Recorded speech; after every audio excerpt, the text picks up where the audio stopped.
Hi everyone, it's Terry. It's been a while.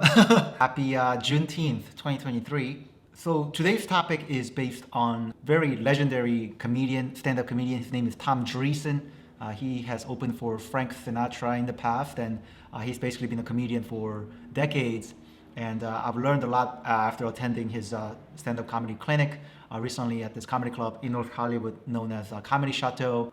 Just wanted to share some learnings there with you. Basically, what he was saying is that whenever you're hearing a stand-up comedian deliver jokes or a storyteller on the stage or basically any kind of storytelling in general, especially in these live performances, you're absorbing the spirit of the speaker. So that's basically what he was encouraging us stand-up comics to do, is to really understand that there's a relationship between mind, body, and soul. And he's basically in his 80s, and basically he was saying that that's what accounted for his success on stage as a comedian, is that he really focused on filling his mind with positive, empowering thoughts and visualizations, and he was always fighting the negative thoughts that kept him down. So he really focused on the importance of visualizing the success and the things that he wanted. And after years and years of that, he finally was able to make those thoughts, something that just started with a seed of a thought, becoming reality in the world around him, like having a street named after him, sitting right next to Johnny Carson, and Johnny telling him that he's funny. And the talk itself was very inspiring, and it kind of made me realize the spiritual side of performing arts and stand-up comedy, but I never really heard it explained like that. Like the fact that when a person is listening to a storyteller or a stand-up comedian talk on stage, we're actually absorbing his or her mental energy and spiritual energy, not just through the words alone, but also the energy that he or she exudes on stage, through voice, through feeling, through emotion, and that's how they touch us, and that's why we love those comedians so much, the ones who do it so well and effortlessly and masterfully. And they essentially fill our mind with their chemical energy. It's an energy transference between the speaker, the comedian, the performer, and the audience. And, when I was just starting out and up until I kind of heard this talk, I was kind of under the impression that it's more of a monologue from the comedian. And that's how it looks on the surface, right? That the stand-up comedy, it looks like a monologue. And that's the way that I've been doing it. As much as I try to make it seem like a conversation, I've always felt like that there's a script in my mind, and I just deliver the script. And from how Tom was describing it, that's not the case at all, because as you are delivering the story, delivering the joke, or delivering your act, there is an electrical activity that's happening in the minds of the audiences. And as you take them through this journey, the same electrical energy goes through the speaker's mind and the mind of the audience. And that's so true because as an audience member of stand-up, you kind of intrinsically feel when the speaker is either not ready or doing very like dirty material or like disgusting material. You kind of in your gut feel that, oh, I don't want to listen to this. I don't want to listen to this guy. I don't want to listen to this topic. And you immediately turn off. And that's something that I've always felt, that one of the most important key rules of doing stand-up is do not offend the audience, or do not turn off the audience before being funny. So that's why I felt so strongly what Tom was saying, because that's exactly right, that we are, as stand-up comics, taking the audience through a journey, an emotional journey, and in many ways a spiritual journey, because you're taking them through your experience, you're taking them through the same electrical activity that went through your head when you were writing your joke. Whether that is your problem solving through trauma, what you felt during your trauma, and how you eventually evolve that to a punchline, to something that you can laugh about. And that's how you share that joke with the audience.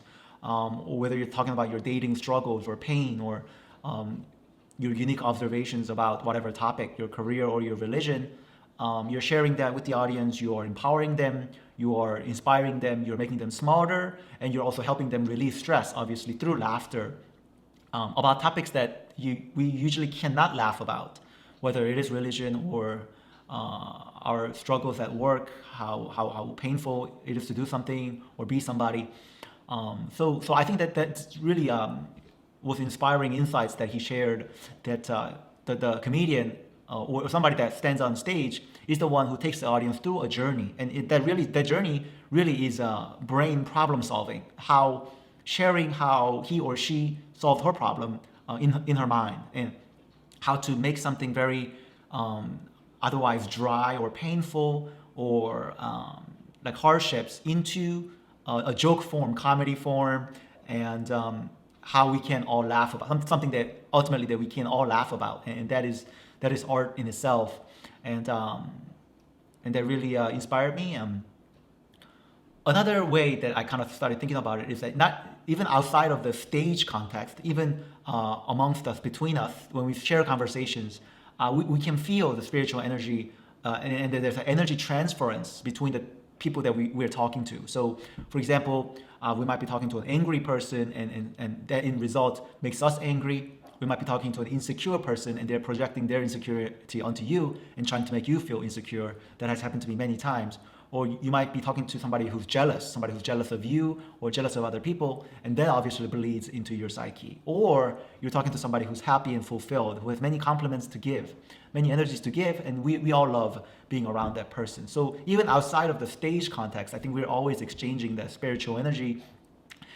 Maybe that's a misnomer, just that energy, the mental energy, the spiritual energy with the people that we come into contact with. And I've talked about that in a couple of my other videos, but I think it's even more important to be sensitive to that. On the stage context, between the performer and the audience, that effect is magnified, but even in daily life, even at work, with friendships, at school, or anywhere we are always engaging in that energy transference on the mind level. And in order to keep ourselves pure and strong and happy, we definitely need to identify what weaknesses we have, what strengths that we have, as well as all around us. That person is suffering from some kind of an insecurity. That person's projecting. That person might be feeling a little insecure. And we cannot let them trigger our own, we cannot let other people kind of, when they're struggling with something, that bleed into our own psyche, right? That would be very dangerous. For that on the stage, to make an analogy, that would be like an audience being very drunk and depressed and letting that person influence your act on stage. That would be terrible. And obviously that doesn't happen because when you're holding the mic, when you are the performer on stage, you're the one projecting, broadcasting your energy out into the audience for the most part. But I'm just saying that in the context of our energy interactions outside of the stage, we have to be sensitive. We have to protect our energy. We obviously have to learn how to say no and how to say yes to the positive interactions, and also identify and be able to establish boundaries around people who might be affecting us negatively. So this is all easier said than done, but I've never been that much of a socially aware person. I've always been kind of socially awkward, but I'm finally starting to kind of understand how that energy interactions work.